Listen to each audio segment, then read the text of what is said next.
I'm in the middle of way too many series, so my major goal this year is to get that number down. Let's see how I did in July. I started the beginning of the year with 53 series I was in the middle of and 39 I was behind on, and last time I checked in with you at the end of June, here's where I was. As always, let's make things worse before they get better. My two favorite cozy fantasy books in the world both had companion books come out on the exact same day this month, and I ended up buying both of them. So the Spell Shop and the Irregular Witches series have both turned from blue to purple on my spreadsheet. That is two more series that I am behind on. I didn't end up reading any first books in series this month, which is great. I almost started two different series and ended up stopping before doing that so I wouldn't ruin everything. They both seem really great though, so I do anticipate I will be starting them soon, just not now. As for sequels, I read A Drop of Corruption, which is the second and most recent book in the Shadow of the Leviathan series. This is a Holmesian fantasy mystery series set in a world where people can have biological grafts on their bodies that can give them superpowers. I thought book one was just okay. I wasn't sure if I was going to continue on in the series,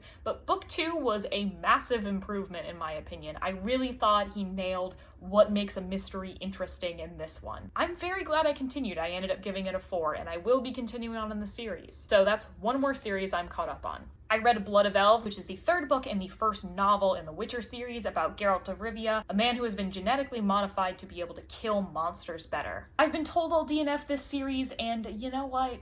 I'm considering it. I thought that this was super slow moving, nothing really happened, and I was not in love with our characters. We didn't even get to spend that much time with Geralt. I gave this book a 3. There's a chance that I might end up DNFing this series later in the year. As for conclusions, I read The Winners by Fredrik Backman, which is the final book in the Beartown trilogy. It's about a northern Swedish town that is heavily dependent on its junior hockey team. When something bad that happens with the team, it ends up dividing the whole town. I think this is my second favorite in the series, the first being the first book. The ending was heavy. I think Backman does a really good job with an ensemble piece, and I love how he is constantly and thoroughly attacking the patriarchy. So my final numbers at the end of July are 43 series I'm in the middle of, 31 series I'm behind on, and 34 series that I have not read from this year. Some of those I am caught up on. I'll leave a bunch of the series that I'm in the middle of and haven't read from this year in the comments below. Let me know which of these I should be reading in August.